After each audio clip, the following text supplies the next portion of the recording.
పేరు మీద ఇవాళ నేను ఒకటే అడుగుతా ఉన్నా, మిమ్మల్ని ఆలోచించమని కోరుతున్నా. రహమత్ నగర్లో మీరిగిన రహమత్ నగర్లో పొరపాటున ఒక్క ఓటు కాంగ్రెస్కి వడనిస్తే ఆ ఓటు మీ ఇల్లు మీరు కూలగొట్టుకుంటందుకు వేసుకునే ఓటే అవుతుంది. ఒక్క ఓటు మీరు పొరపాటున వేసినా ఒక్కొక్క గరీబోని ఇల్లు కూలగొట్టేందుకు మీరు సంధించినట్టు అవుతుంది, వాళ్ళకి లైసెన్స్ ఇచ్చినట్టు అవుతుంది. మరి కావన్నా వద్దాం, మీరే ఆలోచన చేయండి.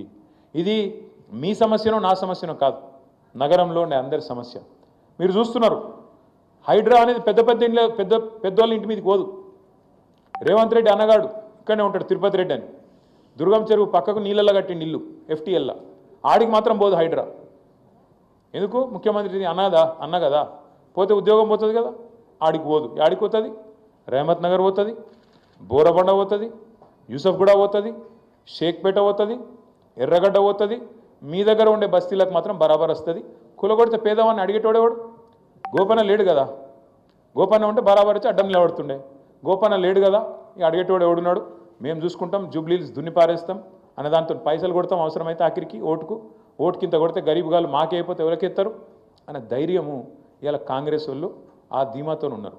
నేను మీ అందరినీ మనస్ఫూర్తి కోరుతా ఉన్నాను, దయచేసి ఒక్కొక్క ఓటు కీలకం. పెద్దలు ఎల్ రమణ గారు, రవీంద్రరావు గారు ఇప్పటిదాకా చెప్తా ఉన్నారు, మనమందరం కూడా కేసీఆర్ గారి గులాబీ సైనికులం.